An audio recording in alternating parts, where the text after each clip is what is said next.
देख रहे हैं किड्स बेस्ट स्टोरीज वीडियो। अगर आप इस वीडियो पर नए हैं तो इस वीडियो को लाइक और हमारे चैनल को सब्सक्राइब कीजिएगा। तो चलो बढ़ते हैं वीडियो की तरफ। आज की वीडियो है एक बहुत ही खूबसूरत जानवर की, जो कि जाता है लाइब्रेरी में और उसने अपने पीछे एक बैग पहना हुआ है और वो बात करता है कि मुझे मछलियों वाली किताब चाहिए। हुर्रे!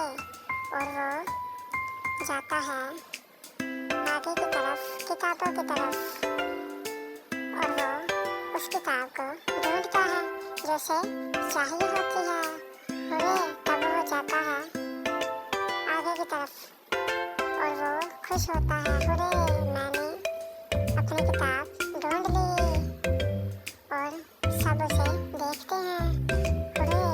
तब वो बहुत खुश होता है और इस किताब को फिर करवाने के लिए दूसरे के पास जाता है जो वहाँ होता है और वो फिर उससे बातें करता है और वो बहुत खुश होता है। तब वो उसे किताब को लगाने वाली चीज़ देता है ताकि वो किताब खराब ना हो। हुर्रे! तब वो उस किताब को उसे देता है और वो उस किताब को लेता है। तब वो दोनों आपस में बहुत गुफ्तगू करते हैं।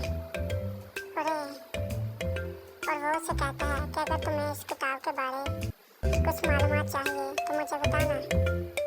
और वो दोनों आपस में बहुत गुफ्तगू करते हैं।